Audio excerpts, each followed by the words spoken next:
Acción, tu revista mensual de cine y series, con los mejores estrenos de cine, fichas y reportajes coleccionables, series de televisión, 4 pósters todos los meses. Búscala en tu kiosco. Bueno, pues buenas tardes, Guille. Aquí estamos, en la Payancueva, para hablar de Camino a la Perdición, que en realidad es Camino a Perdición en el cómic original de Max Allan Collins, en el que se basa la película, pero bueno, la traducción española pues acabó convirtiéndose en Camino a la Perdición. Bueno, una buena elección de película para hacer una videocrítica, Guille. Una de las grandes películas para mí. Si hacemos una lista de lo mejor de Sam Mendes, pues yo pondría Camino a la Perdición entre los primeros puestos. Y por opinión personal, ¿vale? Totalmente personal, por preferencia personal. No estoy pretendiendo decir aquí, esta es mejor, esta es peor, no. Aquí no entra la clave crítica profesional por mi parte, ¿vale? Sino simplemente por lo personal, yo diría que esta película sería ahora mismo la segunda, no, la tercera que pondría en la lista de mejor a peor. Siempre teniendo en cuenta que este señor no tiene películas peores, o sea, no tiene películas malas. Hasta ahora Sam Mendes no podemos decir que tenga una película realmente mala. La más floja sería Spectra, la segunda que hizo de 007. Esa sería la que estaría al final de la lista, como la más floja. Pero mala, no se podría decir que es mala. Aunque en algún momento se podrá hablar de ella en alguna videocrítica y demás. Pero en cualquier caso, esta sería la tercera. ¿Cuál sería la primera? Pues inevitablemente para mí sería 1917. No es porque sea la última, es por otras muchas cuestiones que en algún caso hemos comentado Usero yo en una videocrítica que tenéis o que tienes aquí, Guille, por el canal de Acción. La primera sería 1917, seguida de Skyfall, porque yo creo que es la mejor película de 007 del último ciclo, desde luego. Una de las mejores, para mí, la mejor de 007, a un nivel de dirección que no ha tenido la serie normalmente, y con el mejor villano de toda la serie de 007, que es el que interpreta Javier Bardem. Pero para mí sería esa la lista, es decir, 1917, después estaría la de 007, la primera de 007 que dirigió Sam Mendes, Skyfall, después estaría esta, Camino a la Perdición, y después habría que ir repartiendo un poco más. Por ejemplo, yo pondría American Beauty como la cuarta, pondría Jarhead como la quinta, Revolutionary Road como la sexta, y Un lugar donde quedarse como la séptima, y pondría Skyfall Spectra, que ya lo he dicho, en el último lugar. A nivel largometraje también tiene una película para televisión que se tituló Cabaret y que rodó en 1993. Lo digo porque estaba leyendo la lista aquí. Entonces, ese sería un poco mi ranking. Pero esta sería la tercera entre las mejores del director. Y la tercera, y con una serie de cuestiones interesantes, es una de las películas de gángster. No de mafia, una película de gángster, una de las películas de gángster que recupera algo que hace muy bien siempre, y es curioso, que hace muy bien siempre Sam Mendes. Y digo que es curioso, lo que hace muy bien siempre Sam Mendes es coger géneros clásicos de Hollywood y darles, o claves clásicas o fórmulas clásicas, y darles otra vuelta. Y darles una vuelta y llevárselo a su cine de autor, por decirlo así. Esto lo hace incluso en la serie de 007, sobre todo en de las dos que ha dirigido en la primera, como digo, donde coge la fórmula 007 y dice, bueno, sí, esto es una fórmula, pero yo me lo voy a traer, me voy a arrimar el asco a mi sardina. Lo hace con el tema del melodrama romántico en Revolutionary Road, que lo lleva al territorio del drama de autor, casi. Jarhead es una película bélica, pero él se la lleva, digamos, a su corral, a su propio estilo. Y es curioso que haga esto, ya digo, porque su carrera empieza a destacar con la primera película, que es American Beauty, y que no es una película que se pueda sujetar o etiquetar o de alguna manera mantener con ningún género. Y desde luego en la que esa, por supuesto 1917 es una película bélica, pero volvemos a estar en lo mismo, se la trae a su corral. Pero yo creo que en la que más se acercó a hacer la fórmula perfecta, es decir, cojamos un estilo clásico de Hollywood, un género clásico de Hollywood, como es el cine de gángsters, y trasladémoslo a mis claves como director y demás, es esta. Esta es la fórmula, y mira que otros muchos lo han intentado, mira que otros muchos lo han intentado, no a todos les ha salido bien. Yo creo que al nivel, en fecha reciente digo, al nivel que estamos diciendo de traducción de claves clásicas del género de gángster clásico, al cine, vamos a llamarlo así, moderno, hay que decir que esta es una película de 2002, yo creo que podemos llamarla actual, moderna, de nuestra época, por decirlo así. La única que ha conseguido, además de Camino a la Perdición, la única que ha conseguido trabajar en esa clave y traerla a este cine de gángster y traerla a una clave de autor así y tal, es esta Muerte entre las flores de los hermanos Coen. Es la otra que yo pondría un poco al nivel o emparejada con esta película, y si no lo has visto te recomiendo que la veas. Aprovechando esto de ver o no ver. Esta es una crítica que ha pedido, es una crítica a la carta que ha pedido Guille, y yo me estoy dirigiendo a él, como digo siempre en estas críticas a la carta, porque asumo que ha visto la película, le gustó o le llamó la atención, le interesó y quería o bien despejar dudas o simplemente mirar qué opinión tenía yo de esta película. Evidentemente asumo que él la ha visto, por lo tanto voy a hacer todo tipo de spoilers, voy a reventar película siempre que me parezca oportuno para poder comentar con Guille esta película.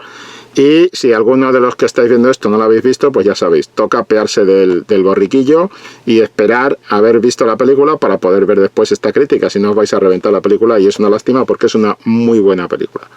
Bueno, pues digamos hasta aquí un poco lo que sería el preámbulo de esto, de lo que es para mí una de las mejores películas de su director, y Oscar además a la mejor fotografía. Y a partir de ahí vamos a entrar un poco en la película, ¿vale? Primero, un tema a plantear. Evidentemente, esto no creo que se le haya ocurrido dudarlo a nadie, pero bueno, creo que como punto de partida hay que decirlo. Esta es la historia del niño. El que hace el viaje es el niño. El protagonista es el niño. Y es un niño metido en un mundo de adultos extremadamente violento. Esto estaba planteado también así, aunque se mitifique la figura o se organice una especie de figura de antihéroe del personaje de Tom Hanks, de Mike Sullivan. En realidad el que hace el viaje, el que inicia el viaje, el que cambia durante ese viaje, y de hecho el plano que tenemos del niño mirando a la playa al principio de la película y que se repite al final de la película, es el plano del niño que ha hecho el recorrido hacia la madurez, hacia una madurez temprana, un niño que ha tenido que madurar pronto, antes de su edad, un niño que ha tenido que crecer precipitadamente en ese invierno del que habla, con esas semanas que estuvo con su padre después de que asesinaran a su madre y a su hermano, huyendo y también atacando en cierto modo, que eso es interesante en la película, como al mismo tiempo no es una historia de fuga, sino una historia de fuga y ataque, por decirlo así. Es el niño el que hace el arco del viaje del héroe de esta película, ¿vale? Si seguimos la fórmula del viaje del héroe. Es el niño el que de alguna manera sirve como detonador de toda la historia. Es el niño el que va a hacer ese viaje con su padre donde el niño madura, y es curioso cómo aparece nuevamente el mar, esa imagen del niño mirando al mar, que a mí por lo menos me ha recordado, y esto es un guiño simplemente cinéfilo, ¿vale?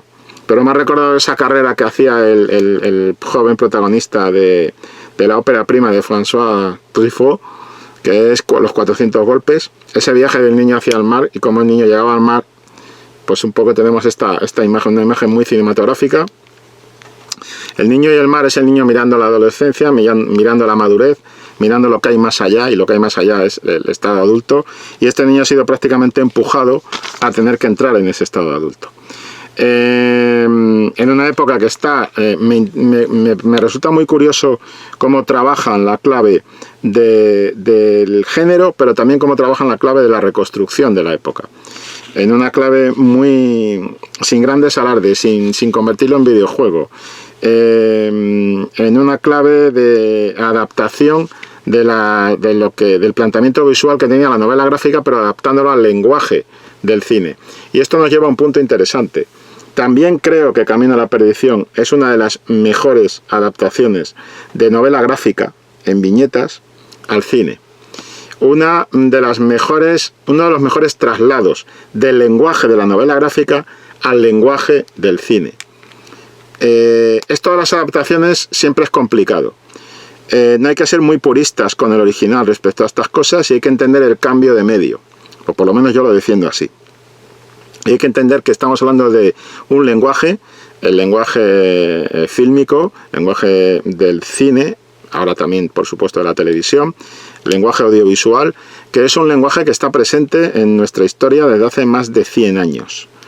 Y que está perfectamente legitimado para adaptar a sus claves y sus códigos el lenguaje de otros medios, de los cuales traslada en este caso una novela gráfica. Y digo que es una de las mejores adaptaciones de novela gráfica al cine. Lo sería junto con El Caballero Oscuro, ojo que estamos hablando de palabras mayores, y lo sería también junto con el Joker. ¿Cómo se adapta de un medio a otro? ¿Cómo adaptar de un medio a otro? Y verás, Guille, que en los tres casos coincide lo mismo.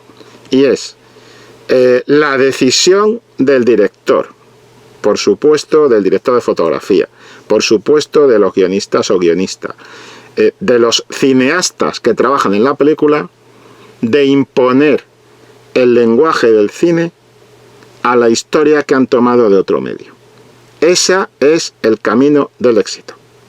No la sumisión a un lenguaje ajeno, ya sea de videojuego, ya sea de novela gráfica, ya sea de cómic de grapa, me da igual. La sumisión nunca acaba bien. En los tres casos que pongo, Caballero Oscuro, Camino a la perdición, que es el que nos ocupa, y Joker, nos encontramos que lo que se da como primer paso esencial para imponer la calidad del producto cinematográfico que deriva de esa adaptación, de ese traslado de un medio a otro, es imponer el lenguaje del cine. Y eso es algo que hace muy bien Sam Mendes en esta película, donde claramente sigue una serie de momentos claves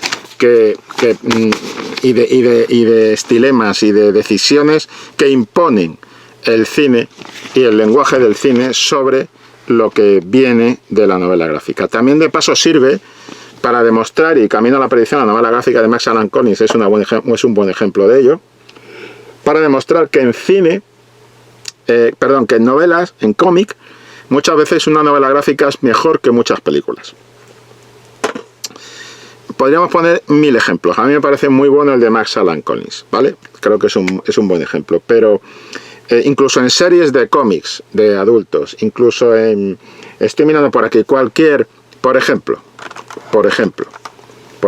tampoco quiero irme por los, quiero centrarme en Camino a la perdición, pero antes de centrarme, esto es mejor. Europa, Batman Europa, ¿vale?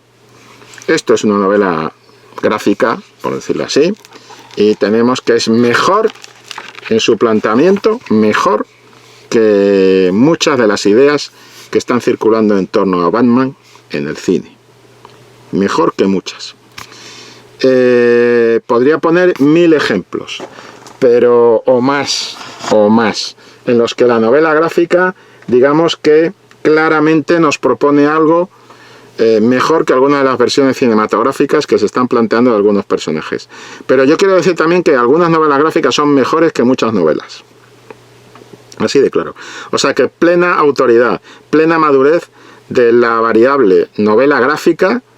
Y tenemos la reina del mambo de esto que estamos hablando es Watchmen, que no es novela gráfica, pero digamos, porque se editó en grapa, ya lo sabes, Guille, pero, y si no lo sabes te lo digo yo, se editó primero en grapa y tal, pero nosotros la conocimos en grapa en su momento, se editó en ese formato, pero si tú reúnes todas, tienes una historia que es prácticamente novela gráfica a un nivel con varias capas, que no han podido adaptar ni al cine ni a la televisión, porque es inadaptable. Pero aparte de eso, es mejor que muchas novelas de ciencia ficción que estén circulando por el mercado.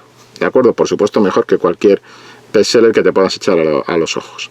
Entonces, reivindicar un poco la novela gráfica como una variante de novela plenamente adulta, plenamente interesante y que puede abordar temas pues como los que plantea esta película. ¿Y qué plantea esta película? Pues esta película plantea una historia de 2 hijos y 2 padres. Curiosamente es una historia de 2 hijos y 2 padres que todo está como duplicado, es decir, es como hay un juego de espejos muy interesante. En el fondo, el personaje de Paul Newman, del jefe del crimen, Rooney, que interpreta a Paul Newman de manera genial, por supuesto, como no podía ser menos, ese personaje se está mirando en el espejo de ese hijo adoptado, que no es suyo, no es su hijo natural, pero que realmente es en el que se ve reflejado él, que es el personaje de Mike Sullivan, el personaje que interpreta Tom Hanks. Lo curioso del asunto es que su otro hijo, y esto está muy bien, y ahí es donde vengo a hablar y vengo a rescatar esa idea de cómo el lenguaje cinematográfico se impone en toda la película. Basta con ver el juego de miradas que hay entre los personajes de Connor Rooney, que es el personaje que interpreta a Daniel Craig, que qué curioso que después Sam Mendes trabajara con Craig como 007, pero en aquel momento esto está en otra fase distinta, el actor, la carrera del actor, y está muy bien Daniel Craig, y yo creo que esta película es la primera vez en la que Daniel Craig dice, cuidadito, aquí estoy, cuidadito, y tengo un abanico amplio, y estoy entre unos bichos que son gigantes, porque tenemos aquí, fíjate que reparto, Daniel Craig, pero es que tenemos Paul Newman y Tom Hanks. El hecho de ver a Paul Newman y Tom Hanks en pantalla, cooperando, colaborando, trabajando juntos en una película, ya en sí mismo es todo un anzuelo de primer orden para que te metas de cabeza en la piscina de esta película.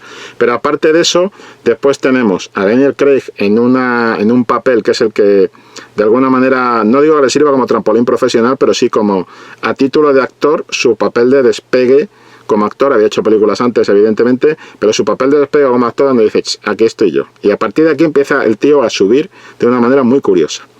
Después tenemos, digamos, para completar el elenco de actores, tenemos a Stanley Tucci interpretando a Frank Nitti.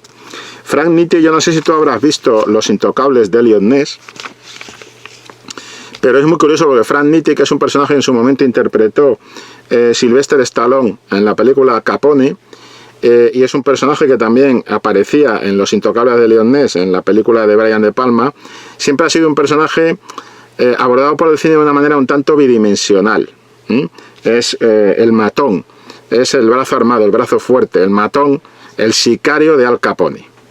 Bien, pues es curioso cómo lo aborda esta película. Interpretado por Stanley Tucci, el papel de Frank Nitti se convierte en un tío de alguna manera un tanto maquiavélico, pero un tío que no es amigo de tirar de pistola, un tío que no es el matón típico, ni mucho menos. Frank Nitti es un personaje, fíjate que Al Capone no aparece en la película, en lugar de Al Capone aparece Frank Nitti. Frank Nitti no aparece como un matón de Capone, como lo hemos visto en otras ocasiones en el cine, sino como un tipo equilibrado que plantea digamos una solidez de gestión política del mundo del crimen. Muy interesante la interpretación de Frank Nitti. Pero es que después tenemos un poco a lo que es el alter ego. Hemos dicho que esto era un juego también de espejos. El alter ego del personaje de Tom Hanks. De alguna manera, la versión oscura, la versión más siniestra, la versión del personaje de Tom Hanks es lógicamente su némesis, que es el personaje de Jude Law. Es la presentación del personaje de Jude Law, la idea del personaje de Jude Law, que evidentemente puede venir de la fuente original, pero cómo presenta visualmente Sam Mendes al personaje de Jude Law, con ese momento de la fotografía, con ese juego de al revés, poner al revés la fotografía como pasa en el objetivo, ¿no? Y esa idea de eso, cómo se marca el reverso, lo reverso, el otro lado, cuando él retrata la muerte, y que ese otro lado de alguna manera lo define a ese personaje. Y tenemos esa secuencia en la que vemos, esa escena en la que vemos a Jude Law frente a Tom Hanks en la cafetería. Como los dos, digamos, también son esa especie de reflejo uno del otro. Y como la idea de este personaje, que es un fotógrafo que fotografía muertos, fotografía víctimas de asesinato, y que vaya, que si el muerto no acaba de morirse porque está el hombre ahí en la agonía, no se preocupen, que él va y le ayuda, como ocurre con el primer tipo cuando le vemos la primera vez, ¿no? Porque lo que interesa es la foto, lo que a él le interesa es la foto. O sea, si no se los fabrican otros, se los fabrica él mismo, no tiene ningún problema. Los fiambres, los cadáveres. Pero un tipo obsesionado por la muerte, un tipo que trata con la muerte, un tipo muy interesante. Bien, pues ese es el juego. Fíjate qué reparto, Guille, con este reparto la película te llama solo por el reparto. A partir de ahí el chaval está muy bien. Hay que verla en versión original. El chaval hay que verla en versión original, porque si no al niño se le queda una voz muy... Algo que pasa mucho, no sé por qué, en el doblaje. Los doblajes de niños no me están gustando en general desde hace tiempo. Como que se les ve como... No hay... A ver, mi impresión, eso es una impresión personal, ¿vale? Creo que como que al niño, por ser personaje niño, se le adjudica una serie de maneras, de formas de no estar hecho del todo y tal, que creo que es equivocado a la hora de trabajar las voces. También es cierto que estas voces las ponen críos y tal, pero los críos se pueden dirigir y se pueden noto una falta de autoridad que siempre recomiendo acudir a la versión original. Aquí tenemos un Paul Newman que hay que escucharlo en versión original, un Tom Hanks que hay que escucharlo en versión original. Entonces ese es un poco el tema. Bueno, volviendo a los recursos cinematográficos del lenguaje. El tema de cómo refleja perfectamente esos planos de Daniel Craig como el hijo no querido, como el hijo natural, pero que se siente desplazado por lo que en definitiva para él es un extraño, que es este hijo adoptado que representa a Tom Hanks para el personaje de Paul Newman. Ese plano del enfrentamiento padre-hijo en la mesa de reunión después de que se haya producido el asesinato que va a detonar todo lo que pasa después, y como el hijo pues casi sonriendo y tal dice, bueno mira papá, pues lo siento mucho, ¿no? Pues, caramba, vas a celebrar 2 funerales en menos de un mes, que faena. Y el padre no le acepta eso, el padre pega el golpe encima de la mesa, en fin, un duelo de Paul Newman con Daniel Craig bastante interesante.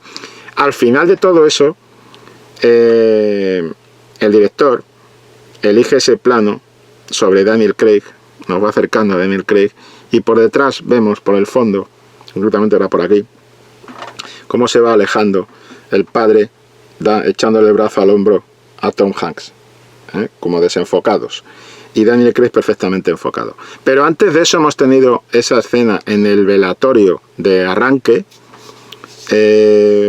Todo lo que rodea al personaje de Daniel Craig está muy bien en esta película. También hay que decir que el actor tuvo mucha suerte, porque el tratamiento visual que le plantea la película a su personaje es bastante fortalecedor para la interpretación y demás. No solo para el personaje, sino para el propio actor.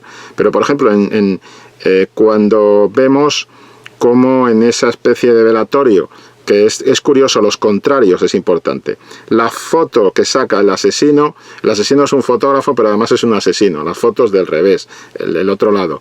Y como lo que al principio es un velatorio, es una digamos, una ocasión de muerte, la muerte está presente en el relato desde el principio y hasta el final, pues se acaba convertida en una fiesta. Lo que son los contrarios, cómo se juegan los contrarios en toda la película. Bueno, pues en ese velatorio que se convierte en un festejo, el momento en el que está tocando Paul Newman, está tocando Rooney en el piano, y de repente se sienta a su lado Tom Hanks y empiezan a tocar los dos juntos y siguen la melodía. Y ese tratamiento del personaje de Daniel Craig visual, como vemos a Daniel Craig que sonríe con la boca, pero llora con los ojos, que ahí es donde dices, ahí hay actor, es decir, sonríe con la boca, pero llora con los ojos. Hasta que el niño pequeño del protagonista, sino del personaje de Tom Hanks, de Mike Sullivan, se le acerca y dice, ¿por qué siempre te estás riendo? Y este personaje de Daniel Craig, que es como una especie de Loki, dice, porque todo me parece gracioso de cojones. Y es eso, es decir, la manera en la que visualmente describe Sam Mendes, esa pena, ese dolor, ese sentirse desplazado del hijo natural frente al hijo adoptado, pues bueno, también es un juego que se traslada, en cierto modo, a los hijos de Mike Sullivan, al hijo mayor y al hijo pequeño. El hijo mayor también se siente un poco desplazado frente al hijo pequeño. También lo hablarán padre e hijo, es decir, que hay un camino paralelo entre lo que pasa con la paternidad, el padre y el hijo, en el caso de los Rooney, del personaje de Paul Newman y del personaje de Daniel Craig, y lo mismo que ocurre con el personaje de Tom Hanks con su hijo, que es el protagonista de la historia, ¿no? Esa relación con los padres-hijos que está muy presente en la película, ¿no? Después hay otros muchos temas, pero digamos que ese sería un tema central. Por ejemplo, secuencias claves que interesan, pues por ejemplo la presentación del padre. ¿Cómo se presenta al padre? ¿Cómo se presenta a Mike Sullivan? Pues aparte de lo que hemos oído ya voz en off del hijo cuando está mirando a la playa de espaldas, vemos la presentación del padre cuando el padre está, digamos, llega a casa y empieza a quitarse cosas, una situación muy cotidiana. La madre le dice al protagonista, al hijo mayor, que vaya a buscar al padre para cenar. El niño sube y ve a su padre al fondo de ese pasillo, que establece perfectamente la distancia que hay entre ambos por lo visual, y eso es el ejercicio visual que decíamos antes del lenguaje. Y vemos a Mike Sullivan nosotros, porque la historia está contada a través de los ojos del niño, y nosotros vemos toda la historia a través de los ojos del niño. Vemos como el padre se está quitando primero un rosario, saca un rosario, y después saca justo todo lo contrario, que es una pistola. Ya te ha quedado perfectamente definido con esa sola imagen, con el padre encuadrado en la puerta, esa ambigüedad del personaje, cómo lo ve su hijo y cómo es realmente, a qué se dedica realmente, que va a ser lo detonante, porque claro, cuando el hermano pequeño empieza a preguntar a su hermano mayor a qué se dedica su padre en esa conversación por la noche en la cama, digamos que es el que haría en el viaje del héroe, el personaje que ejercería aquí un poco como digamos, la llamada de la aventura para el niño mayor, sería su hermano pequeño, que no deja de preguntarle. El otro está leyendo tranquilamente El llanero solitario, el hermano pequeño no deja de preguntarle a qué se dedica papá, a qué se dedica papá, a qué se dedica papá. Y claro, tanto le pregunta al otro que acaba sembrándole dudas. Esas dudas serán las que le lleven a meterse en el coche, esas dudas serán las que le lleven a contemplar algo que no debería ver, a ser testigo del asesinato. Ojo cómo está rodada la secuencia del asesinato que ve el niño, a través de los ojos del niño, cómo están las piernas del padre, los pies del padre, encuadrando perfectamente lo que va a ocurrir justo en medio de ese que es el asesinato en sí, los tipos que entran y tal, cómo las miradas del niño va definiendo toda esa especie de representación teatral mortal, que es la que va a servir como detonante, como gatillo del arranque de todo ese viaje sangriento con el padre, ¿no? Después otra secuencia, ¿cómo te definen esa secuencia del padre y la cama? Lo que pone encima de la cama el personaje de Mike Sullivan. Después también la presentación de Newman, la presentación de Paul Newman, que está en una sala gigantesca, casi como un político, al fondo de esa sala, rodeado absolutamente de gente. El poder de Newman queda representado en ese plano. La capacidad de poder que tiene este hombre, las fuerzas que puede movilizar. Es una presentación brillante de un cine clásico, de un cine que está trabajando, de un lenguaje que está trabajando sobre el clasicismo. Y esa presentación del personaje va acompañada por la presentación del hermano del muerto que están velando allí, digamos, y que las miradas, igual que las miradas en la escena del piano, las miradas entre Daniel Craig, los dos personajes que están tocando el piano, tal, eso manifiesta el odio, el odio que se va cociendo, digamos, el sentirse desplazado, el sentimiento cainita, de Caín frente a Abel, el cainismo está muy presente en toda la parte en que tiene que ver con los Rooney y con el enfrentamiento con Tom Hanks de estos dos personajes. Después, los niños en el desayuno. Es muy interesante la secuencia en la que vemos al niño, o sea, vemos a Tom Hanks que baja de las escaleras de la casa a desayunar, ¿no? Entonces se ve la cocina, y cuando él se va acercando a la cámara, hace un movimiento de cámara, y vemos como solo vemos al hijo mayor, que va a ser el protagonista, y vemos al padre que pasa detrás del hijo mayor, y hay un momento concreto en que vemos al hijo mayor y al padre, el hijo sentado y tal. Y después la cámara sigue avanzando, se mueve, y es cuando revela que está el otro hijo, y está la madre al fondo y tal. Pero es como si te estuviera diciendo ya de partida, estos dos van a palmar, estos dos van a sobrevivir y van a hacer el viaje juntos. El viaje es de estos dos. Estos dos pobres, pues lo llevan de colores, ¿vale? Y como hay otro plano hermano de este posteriormente, que este está hecho desde fuera de la cocina acercando a la cámara, y hay otro plano en el que está hecho desde dentro de la cocina, y ahí ya sí vemos a los dos niños, y es cuando entra el padre. También es interesante cómo está funcionando a nivel de dinamismo, cómo va avanzando la historia, cómo va avanzando, cómo se va acercando un poco ese asunto. Entonces, los niños en el desayuno. Bueno, el viaje del protagonista del niño, la secuencia, otra secuencia interesante. El tema de del propio niño que ve el asesinato, como el niño cuando sale corriendo lo que hace es tropezar con las rejas, ya está totalmente atrapado. Pero es curioso cómo cuando el padre habla con él, le dice, cuando descubre que es su hijo, y le dice, no puedes decir, y le señala así, le dice, no puedes decir nada de lo que has visto aquí. El plano está dejando, el padre está aquí, no sé si estoy bien puesto por cómo lo vais a ver vosotros, pero bueno, digamos que el padre está, según lo vemos nosotros, el padre está justo en, digamos, la mitad izquierda de la pantalla, y está dejando un hueco en el plano en esta mitad derecha. Bien, el padre habla con el hijo, le dice, no puedes contar nada de esto que has visto a nadie. Y entonces llega el personaje de Daniel Craig, pero el personaje de Daniel Craig no llega y se pone en el plano con Tom Hanks, no rellena ese espacio vacío en el plano junto a Tom Hanks, porque eso significaría que los dos de alguna manera están unidos de alguna forma, y no es eso lo que cuenta la película.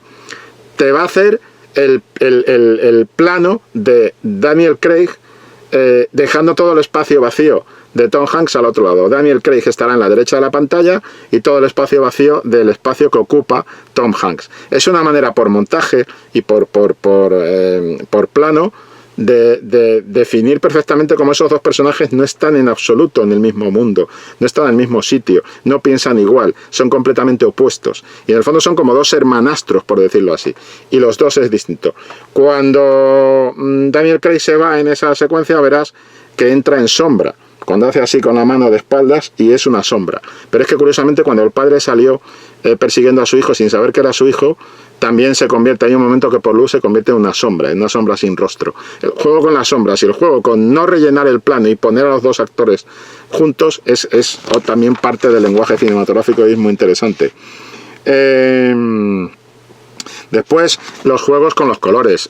A ver, el rojo está asociado al personaje de Daniel Craig, que es un poco el detonante desde el principio. Cuando el niño va a buscar la chaqueta del personaje de Rooney, de Paul Newman, después de que hayan jugado a los dados y tal, el niño entra y vemos como desdibujado, como desenfocado al personaje de Daniel Craig tirado en el diván ¿no? Y entonces el niño, cuando sube a esa habitación donde se va a encontrar con el antagonista, por decirlo así, el detonante de toda la catástrofe de su familia, el niño sube unas escaleras y sube y predomina el tono rojo. El tono rojo va a estar asociado ya al personaje de Daniel Craig, bien porque él está en pantalla. Hay otra secuencia posterior cuando Mike Sullivan le entrega la carta esta, que es una falsa carta, para que le dice al tipo del burdel, al proxeneta, que si mata a Sullivan, pues que tendrá todo, que le van a respaldar y toda esta movida. Y entonces, cuando vemos a Mike Sullivan entrando en el burdel, tenemos otra vez el color rojo, cuando pasa por una habitación roja llena de prostitutas y tal. Pero es que antes de eso hemos visto un plano de Connor Rooney, de Daniel Craig. Hemos visto un plano que tiene las dos lámparas rojas, pero rojo, acompañándole en ese plano. Pero es que el plano que tiene el proxeneta tiene otras lámparas rojas también, o sea, están asociándote digamos, en un objetivo común, se convierte casi el del burdel, con el tema del intento de asesinato del personaje de Tom Hanks, se convierte casi en una especie de como de clon, o como de, por decirlo así, por supuesto es un sicario, se convierte en un sicario del personaje de Daniel Craig, y tenemos ese rojo dominando en las lámparas en los dos casos, en los dos planos de los dos personajes. Lo cual te define perfectamente, por un tema de montaje, por un tema de luz, por un tema de color, te define perfectamente cómo Daniel Craig también manda gente, la capacidad de mandar a otros a que hagan su trabajo, por decirlo así, esos asesinatos y tal, que va a ser una constante en parte de la película. Pero cómo consigue, digamos, montar esta trama que va a convertirse un poco en un laberinto para el personaje de Mike Sullivan. Ya digo, ese rojo, ese es un detonante que vamos a ver también al final, cuando finalmente Sullivan mata al personaje de Daniel Craig, pues vamos a ver que en ese blanco de limpieza absoluta del momento de la muerte, cuando está en la bañera, vamos a ver cuando se cierra el espejo, ahí tienes lenguaje cinematográfico, ahí tienes otra vez a Sam Mendes diciendo, sí, muy bien, esto es una novela gráfica, pero esto que estoy haciendo yo es cine. Se mueve el espejo y vemos reflejado en el espejo el cadáver de Daniel Craig, y vemos el manchón rojo sobre ese blanco, digamos, casi virginal del tema. Por cierto, sobre colores, el blanco es el color, digamos, donde se produce la muerte. La muerte de Daniel Craig, la última muerte, la muerte que pone fin al recorrido de asesinatos y de violencia que ha seguido en clave de venganza el personaje de Tom Hanks, y nos lo vamos a encontrar otra vez el blanco cuando muere Tom Hanks. Es decir, cuando el fotógrafo le dispara por la espalda. Una escena muy currada a nivel visual, porque vemos como Tom Hanks está mirando a su hijo reflejado en la ventana, y ya digamos que padre e hijo están en dos mundos distintos. El padre ya está más acá de la muerte y el hijo todavía está vivo. El hijo está jugando fuera con el perro y se refleja en la ventana, en el cristal de la ventana. Vemos a Tom Hanks a través de esa ventana y le vemos no morir, pero sí le vemos recibir los disparos a través de esa ventana. Por supuesto vuelve a surgir el rojo, el rojo brutal, el rojo de la violencia, el rojo de la esta, pero el color de la muerte es el blanco, porque esa habitación en la que entra y donde recibe esos disparos tiene también el blanco como dominante. O sea que, digamos, de alguna manera es una manera de hermanar nuevamente a esos dos hermanastros, el personaje de Daniel Craig y el personaje de Tom Hanks, con ese color blanco en ambos casos, ¿no? Y después pues otras secuencias destacadas. Por ejemplo, tenemos ese plano del coche en la carretera, el plano cuando la película hacia el minuto, no sé si es el minuto 40 y tantos o así, la película como que da un ligero giro de género y sigue siendo cine de gángsters, pero se convierte también en cierto modo, adquiere la naturaleza o la filosofía de una road movie, de una película de itinerario, de una película de viaje. Algo que también estaba anticipando desde el principio con las palabras del niño. Cuando dice el tiempo que pasé, las semanas que pasé con mi padre y tal, ya te está anticipando ese día de viaje verbalmente al principio de la película, cuando está en la playa mirando hacia el mar.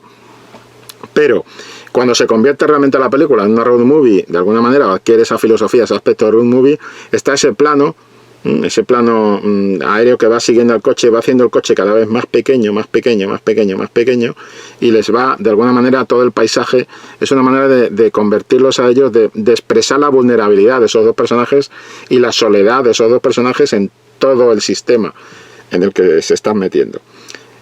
Cuando llegamos a la ciudad, eso queda reforzado. Cuando llegamos a la ciudad de Chicago, cuando llega el coche a la ciudad de Chicago, ese plano perfecto de entrada en la ciudad de Chicago, que es un tipo de plano que te mete totalmente en la historia si no estabas metido ya, que ya estabas metido de antes. Pero si te habías escapado de alguna forma o te habías despistado un poco, ese te mete completamente en la historia. La entrada es modélica. La entrada en la ciudad de Chicago es modélica, es un modelo de cine. Entran con el coche, vemos el coche, los grandes edificios, los grandes rascacielos, y el coche entra en ese laberinto. Y una vez que el coche entra en ese laberinto, después vamos a ver para mí uno de los mejores planos de la película, que es cuando el padre, digamos que oculta a su hijo en esas filas interminables de gente leyendo el periódico. Lo deja, dice, ¿estarás bien y tal? Y le dice, sí, buen chico, tal. Y le deja allí como plantado en esa especie de sembrado de gente leyendo el periódico, queda oculto. Y él sube, y él se marcha al edificio donde está el despacho de Frank Nitti. Y cuando lo primero que vemos es el plano del edificio, un contrapicado de todo el edificio que se le echa prácticamente encima, vemos la mole, vemos a qué se está enfrentando, y eso revaloriza el personaje de Tom Hanks, porque evidentemente le está echando un par de narices para enfrentarse con algo que es manifiestamente superior a él en todos los sentidos, que es toda la organización de gángsters, toda la organización de Capone completa, toda la organización del crimen organizado en contra de un tío que lo único que está haciendo es buscar venganza, pero que nadie le va a apartar de esa venganza. Ahí te definen perfectamente al personaje de Tom Hanks y lo que significa el personaje de Tom Hanks. Queda reforzado en esa misión, en esa cruzada que ha emprendido. Y una vez que entran al edificio, también es muy buena la entrada en el edificio con ese movimiento de cámara, ese seguimiento de la cámara a Tom Hanks según va pasando por distintos lugares hasta que llega justo perfectamente encuadrado. Detrás está el ascensor que le va a conducir hasta la oficina de Frank Nitti, ¿no? Esas son otras secuencias, interesantes, ¿no? Después tenemos, vamos a ir acabando ya, estamos en el minuto 40, Guille, pero por ejemplo tenemos, bueno, lo del rojo ya lo he comentado. El encuentro en el sótano de la iglesia, es que las ideas son muy buenas. Encuentro en el sótano de la iglesia con su padre adoptivo, por decirlo así, que al mismo tiempo es el tipo que ha mandado que lo maten, de alguna forma, que es el personaje de Paul Newman. El encuentro de Tom Hanks con Newman en el sótano de la iglesia, ellos primero se ven arriba, pero dice, ¿dónde hablamos? Abajo. Abajo es el sótano de la iglesia, es toda una declaración casi de principio, ¿no?